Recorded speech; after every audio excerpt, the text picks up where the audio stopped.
Değerli izləyicilər, videonu bəyənib kanala abunə olun ki, hər kəs son xəbərlərdən anında məlumatlansın. Yerli icra hakimiyyəti orqanları küçə ticarəti ilə məşğul olan şəxslər üçün layiqli iş şəraiti yaradacaqlar.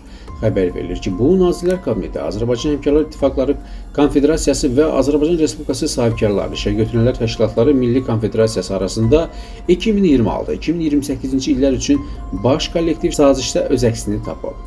Bildirilir ki, tərəflər vətəndaşların sosial müdafiəsi üzrə hüquqlarının təmin edilməsi üçün küçə və bazar ticarəti ilə məşğul olan şəxslər üçün yerli icra hakimiyyəti orqanları və bələdiyyələr tərəfindən layiqli iş şəraitinin yaradılması istiqamətində müvafiq işlər aparılmasını zəruri hesab edirlər.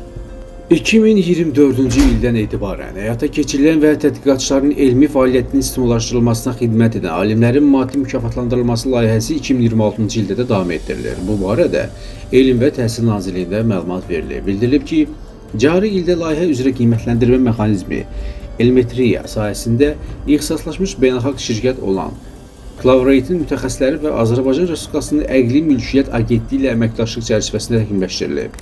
Yenilənmiş qaydalar Azərbaycan Respublikası Elm Tədqiqatlarının Əlaqələndirilməsi Şurası tərəfindən təsdiq olunub. Təkmilləşdirilmiş mexanizmə əsasən Elm və Təhsil Nazirliyinin tabeliyində fəaliyyət göstərən elmi müəssisələrdə çalışan 500 ədəd tədqiqatçının hər ay 1000 manatadək məbləğdə mükafatlandırılması nəzərdə tutulur.